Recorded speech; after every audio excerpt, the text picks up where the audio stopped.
Muito bem, moçada, vamos para uma extra. Agora eu quero te explicar qual a razão da utilização do carbono 12 como padrão de medida para a unidade de massa atômica, né? Então, qual foi a razão? Tá, a gente tentou antes fazer o oxigênio como base, mas apareceram alguns empecilhos. Primeiro que o oxigênio tem alguns, não só esses, tem bem mais, na verdade, isótopos. Se fosse só ter isótopos, não seria bem o problema. O lance é que a abundância relativa de cada um deles não é desprezível, né? Então, esse cara é o que aparece em maior quantidade disparado. Só que o tanto que aparece desse e o tanto que aparece desse não é desprezível. De tal forma que a massa atômica do oxigênio como um todo, que é aquela média ponderada, não é um número inteiro e nunca será, né? Existem isótopos vários por aí, mas o que você precisa ter em mente é que esse número vai desviar do 16, né? Então pegar o átomo, por exemplo, de oxigênio 16 e usar ele como base, isso é ruim, porque o oxigênio como um todo não está totalmente centralizado no 16. Bom, e aí quando a gente olha para o carbono também tem isótopos vários. Inclusive você vai ouvir falar do carbono 14 quando você estudar radioatividade. No entanto, o carbono 12 é muito, muito, muito abundante, de tal forma que a média, aquela média calculada para o carbono, é muito próxima desse carbono 12. Então, centralizar as medições nele faz mais sentido do que no oxigênio. Tá. Outro fator, o carbono 12, ele tem 6 prótons, 6 elétrons e 6, aqui eu errei, nêutrons. Ele tem 6 de cada um.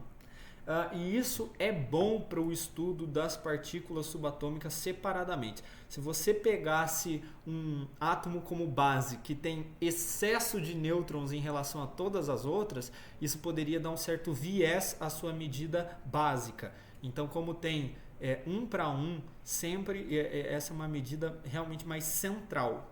Tá. E por fim, a última razão tem a ver com o espectrômetro de massa. Como que funciona esse aparelho? Você entra com uma amostra de carbono, então aqui estão todos os isótopos, o carbono 12, o 13, o 14, o 15, por aí vai. Você bombardeia essa amostra com elétrons, tá? De tal forma que aqui vão aparecer íons, amostras carregadas eletricamente. E esses íons vão aparecer perto de duas placas metálicas carregadas.